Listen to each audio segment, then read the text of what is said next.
Hey guys, this is Roshan and आपका स्वागत है अपने YouTube channel Roshanpedia the deep knowledge varsity में। तो कैसे हैं आप? और आज हम लोग इस चैप्टर का लास्ट टॉपिक डील करेंगे जो कि है इंडिया चाइना का रिलेशन। तो बोर्ड में ये क्वेश्चन पूछता है कि इंडिया चाइना का रिलेशन के बारे में लिखिए, और ये क्वेश्चन 6 मार्क्स का आता है। ठीक है, और इसमें आप लोग से बीच में कोई टॉपिक्स को रिलेटेड 4 मार्क्स का क्वेश्चन पूछ सकता है। तो हम लोग अच्छे से डील करते चलेंगे कि इसको बोर्ड्स में कैसे लिखना है। जैसे ही मतलब इंडिया का 1947 में क्या हुआ था, इंडिपेंडेंस हुआ था, और चाइना का इंडिपेंडेंस 1949 में हुआ था। तो उसके बाद धीरे धीरे क्या हुआ था, इंडिया और चाइना का रिलेशन काफ़ी अच्छा हो रहा था, क्योंकि इंडिया ही पहला कंट्री था जो कि कम्युनिस्ट चीज़ को, यानी कि कम्युनिस्ट फॉर्म ऑफ गवर्नमेंट को एक्सेप्ट किया था। इसलिए उस टाइम क्या चल रहा था, हिंदी चीनी भाई भाई। लेकिन अभी क्या चल रहा है, हिंदी चीनी बाय बाय चल रहा है। ठीक है, हिंदी चीनी बाय बाय। लेकिन देख लेते हैं हम लोग बुक के हिसाब से। तो क्या हुआ था, धीरे धीरे मिलिट्री कन्फ्लिक्ट्स बढ़ने लगा था, काफ़ी ज़्यादा डिस्प्यूट्स हो गया था इस दोनों कंट्री के बीच में, और सिचुएशन जो था वर्सन होते चला गया था, बद से बदतर होते चला गया था, खराब होते चला गया है। पहला हम लोग लिखेंगे तिब्बत क्राइसिस। ठीक है, या फिर हम लोग दलाई लामा के बारे में भी टॉपिक डाल सकते हैं।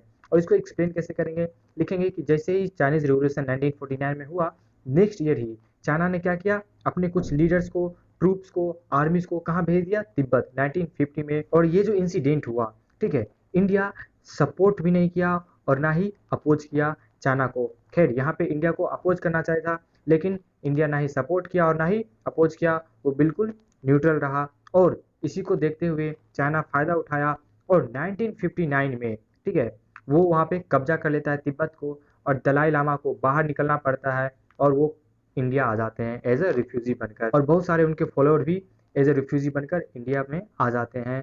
और ये जो इंसिडेंट होता है, ठीक है, जो इंडिया में उनको जगह मिल जाता है रहने का, तो ये चाइना कहता है कि ये बहुत ही खराब चीज़ है, इंडिया को उसके इंटरनल मैटर में बिल्कुल नहीं घुसना चाहिए था। और इसके कारण क्या हुआ कि चाइना और इंडिया का रिलेशन में बिटरनेस आना चालू हो गया। सो एक बार बढ़िया से देख लेते हैं क्या लिखना है। पहले लिखेंगे कि रिवोल्यूशन जो हुआ 1949 में, उसके नेक्स्ट ईयर ही वहाँ पे तिब्बत में ट्रूप्स भेजे, और इंडिया ना ही इसको सपोर्ट करता है ना ही अपोज करता है, बिल्कुल न्यूट्रल रहता है। और इसी का फायदा उठाते हुए चाइना 1959 में अटैक कर देता है तिब्बत के ऊपर, और तिब्बत को अपने अंदर ले आता है, जिसके कारण दलाई लामा और उनके फॉलोअर्स को इंडिया आना पड़ता है। और ये कंसिडर किया जाता है as an act enmity by China, और यही चीज़ बिटरनेस फैला देता है चाइना और इंडिया के रिलेशन के बीच में। नेक्स्ट स्ट्रेटेजिक पॉइंट लिखेंगे चाइनीज ऑन इंडियन रीजन। ठीक है, तो जो large part of south of NEFA था, ठीक है, नेफा क्या है, नॉर्थ ईस्ट फ्रंटियर एरिया। ठीक है, तो या सिंपल से बोल सकते हो अरुणाचल प्रदेश का एरिया, ठीक है, जो नॉर्थ ईस्ट भारत है वहाँ पे, और कुछ लद्दाख का रीजन, ठीक है, वो क्या क्या चाइना अपने मैप में उसको डिपिक्ट कर देता है, ठीक है, चाइनीज रीजन के अंदर। और ये बहुत ही बड़ा ट्रैप रहता है, बहुत ही बड़ा ट्रैप रहता है इंडिया के लिए, क्योंकि वो बहुत ज़्यादा स्ट्रेटजिक रोड बना लेता है, मिलिट्री बेस को वहाँ पे बिल्ड कर लेता है। और इस बात का खबर इंडिया को कानो कान नहीं पता चलता है, क्योंकि ये ऐसा इसलिए हो पाता है क्योंकि इंडिया के पास उस समय ना ही उतना अच्छा इंफ्रास्ट्रक्चर था, ना ही रोड्स था, ना ही सप्लाईज था। तो 1962 का वार क्या है आप लोग को अच्छे से पता है, लेकिन फिर भी देखते हैं। जो कन्फ्लिक्ट हुआ था, ठीक है, टेरिटोरियल क्लेम्स को लेकर हुआ था। जो टेरिटोरियल मतलब कि टेरिटरी, ठीक है, जगह, कोई प्लेस। और यहाँ पे कौन सा टेरिटरी का बात हो रहा है, अरुणाचल प्रदेश और अक्साई रीजन ऑफ लद्दाख, ये दोनों रीजन में, ठीक है, चाइना क्या किया, डायरेक्ट अटैक कर दिया दोनों तरफ से। और इंडिया उस समय उतना प्रिपेयर नहीं था, और इंडिया को बहुत ही ज़्यादा सफ़र करना पड़ा था, मिलिट्री रिवर्सेस सफ़र करना पड़ा था, बहुत ही बुरी तरह से इंडिया का हार होता है। और बहुत ही ज़्यादा पब्लिक आउटेज, ठीक है, पब्लिक आउटेज कहने का मतलब लोगों का बाहर निकल के आना और प्रोटेस्ट करना, ठीक है, और कहीं ना कहीं यूएस का भी डर था। और इन्हीं दो चीज़ों के कारण वार तो टल गया, लेकिन जो जियोग्राफिकल एरिया था वो किसके अंदर चला गया, चाइना के अंदर चला गया।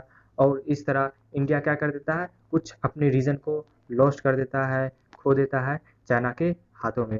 ठीक है, तो एक बार फिर से देखते हैं कि 1962 अटैक के बारे में क्या लिखेंगे। यहाँ लिखेंगे टेरिटोरियल क्लेम्स पे कन्फ्लिक्ट होता है, जो अरुणाचल प्रदेश और अक्साई रीजन ऑफ लद्दाख होता है, वहाँ पे दोनों साइड एक ही बार अटैक कर दिया जाता है चाइना के द्वारा, और इंडिया उसमें प्रिपेयर नहीं रहता है, इसलिए बहुत ही तरह बुरा हार करना पड़ता है, बहुत बुरी तरह से हार खाता है, युद्ध में हार जाता है।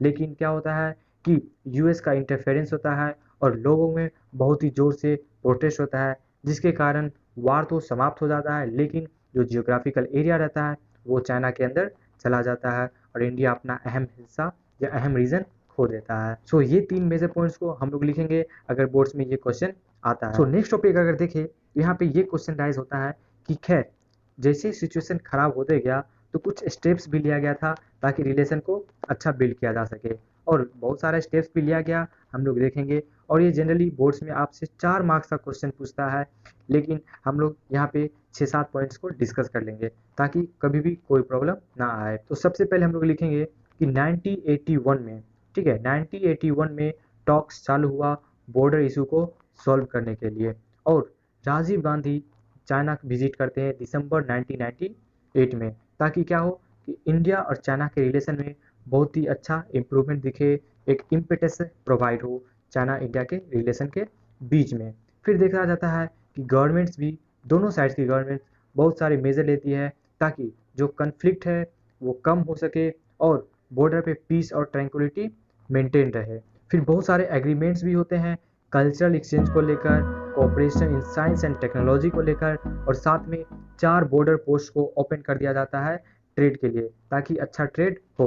और अगर ट्रेड का बात देखें तो जैसे जब शुरू में ट्रेड चालू हुआ था 1992 में, तो उस समय इंडिया और चाइना के बीच में बायलैटरल ट्रेड जो होता था वो $338 मिलियन का ही होता था, लेकिन इसको 2017 में जब देखा गया तो ये $84 बिलियन का ट्रेड हुआ था। तो यहाँ पे दिखा रहा है कि कितना ज़्यादा ट्रेड बढ़ गया है इंडिया चाइना के बीच। और लास्ट में देखते हैं कि ग्लोबल लेवल पे इंडिया और चाइना का इंटरनेशनल इकोनॉमिक इंस्टीट्यूशन में, जैसे कि वर्ल्ड ट्रेड ऑर्गेनाइजेशन में, इंटरनेशनल लेवल पे ट्रेड पॉलिसी सिमिलर देखने को मिलता है, जिसके कारण कहीं ना कहीं ये थोड़ा सा रिलेशन कहते हैं कि सुधारा जा सकता है या हो ठीक हो सकता है। और फिर से देख लेते हैं कि क्या लिखना है। सबसे पहले लिखेंगे कि 1981 में बॉर्डर इशू को सॉल्व करने के लिए इनिशिएटिव्स चालू किया गया, अ सीरीज ऑफ टॉक्स हुआ, ठीक है।